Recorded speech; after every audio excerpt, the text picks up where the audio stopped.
Assalamu alaikum and good morning, dear students. I hope you are all fine. May Allah keep you all in good health.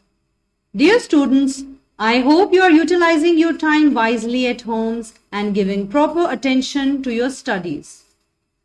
Today, we are going to study worksheet number 12, that is verb. In this video, I am going to explain the definition and types of verb. So let's get started. What is a verb? A verb is the word that tells us what someone or something is doing. A verb is an action word. For example, the boy runs. Here, running requires a physical activity, an action to perform. She sits. She laughs. He runs. She jumps. So these are all the verbs that needs some action. These are the action words. So action words in a sentence are called verb. There are different types of verb on the basis of function and structure. First, we'll study the kinds of verb on the basis of their function. That how do they function in a sentence? What is their purpose in a sentence? Verb is mainly divided into two categories, main verb and auxiliary verb.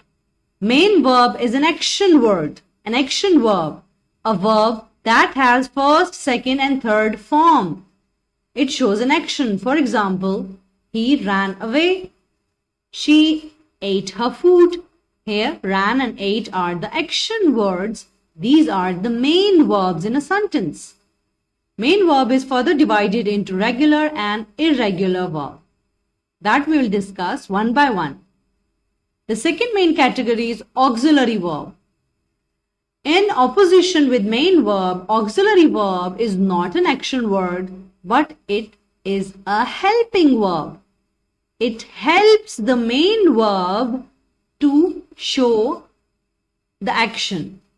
It, along with the main verb, shows the time of the action.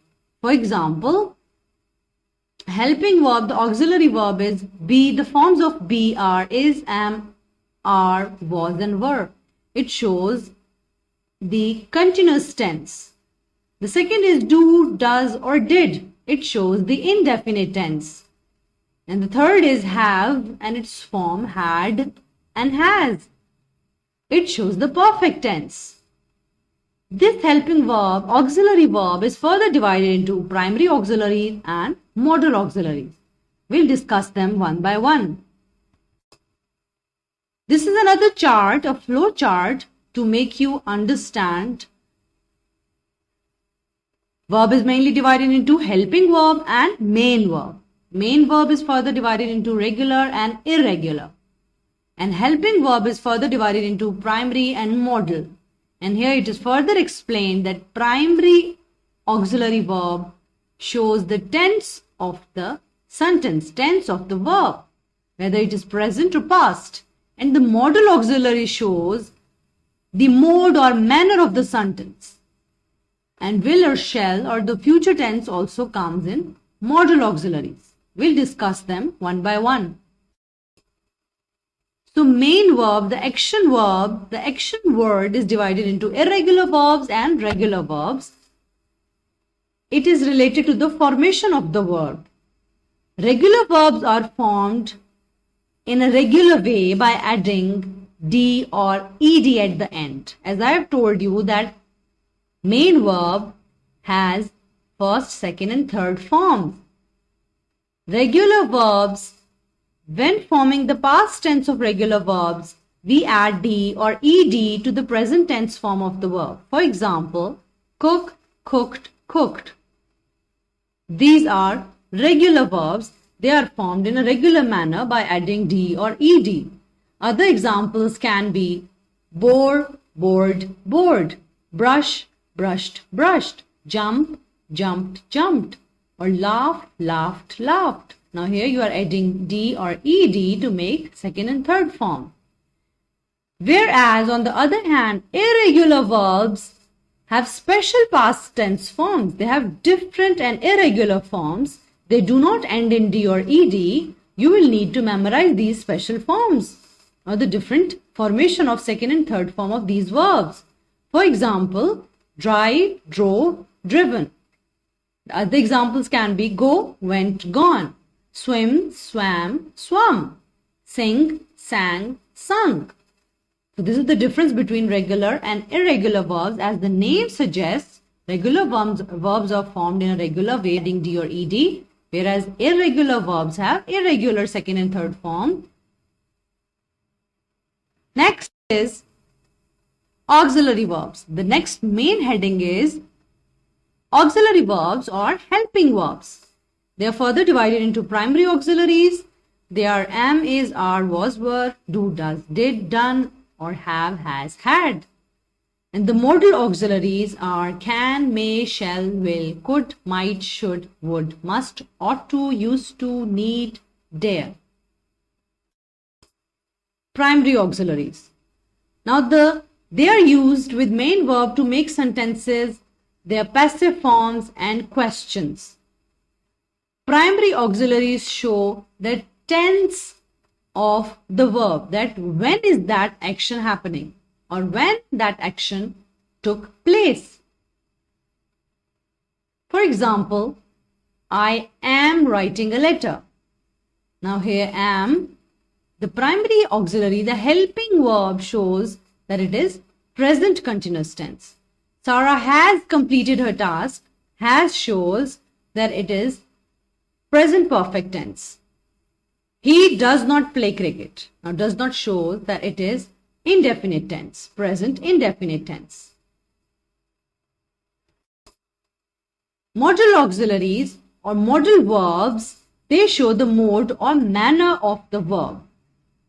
That what is the verb expressing.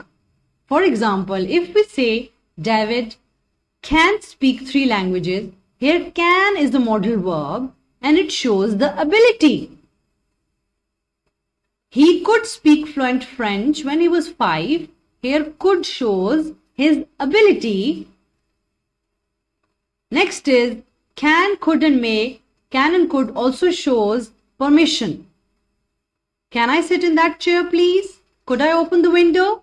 May I borrow your dictionary? So, if these modal verbs are used in a sentence, they have specific purpose. For ability, for permission, for advice, obligation, possibility, you are using these modal verbs. Next, for advice, you use the modal verb should. You should visit your dentist. You should try to lose weight. And if there is a modal verb must or have to, it shows obligation. For example, I must memorize all of these rules about tenses. You have to take off your shoes before you get into the mosque. Another modal verb is may, might, can and could. Here can and could again can be used for possibility. Along with ability or permission, these modal verbs have the purpose of showing a possibility in a sentence. For example, it looks nice, but it might be very expensive. Richard may be coming to see us tomorrow. Could you visit me tomorrow? So in this way, may, might, can and could shows possibility in a sentence. Now the difference between can and could, may and might are that may and can is used in present form, whereas might and could is used in past form. Next category of verb is the kinds of verb on the basis of structure. First, we have studied the kinds of verb on the basis of the function. That what is the function of verb in a sentence? What function is it performing? Here, on the basis of structure, that what is the structural difference in the verb? So, there are 2 types of verbs, transitive verb and intransitive verb. In transitive verb, these are action verbs that have an object to receive that action. For example, I bake. What do you bake? Some cookies. I bake some cookies. Here, bake is a verb. I is a subject, the doer of the action. Some cookies. These are the objects. I ride the bicycle. I is a subject. Ride is a verb, the action verb. The bicycle. Bicycle is the object that receives the action. I move the chair. I is the subject, the doer of the action. Move is the main verb and chair is the object. Here, as the name suggests, transitive means that it can undergo a transition, a change. So these sentences which have transitive verb can be changed into passive voice. In order to change a sentence from active to passive, you need an object. So the main difference between transitive and intransitive verb is that the sentences with transitive verb can be changed into passive voice, whereas intransitive verb sentences, the sentences without an object cannot be changed into passive voice. Intransitive verbs are action verbs, but unlike transitive verbs, they do not have an object that receives the action. For example, I laugh. I is a subject, laugh is a verb, there is no object. I cry. The book falls. I hope you have understood the difference between the types of verbs. Now you watch the video carefully to grasp the concept of verb and its different types. Learn the definitions of types of verbs from your workbook and do practice of definitions and examples on your rough register. Do your best, dear students. Thank you.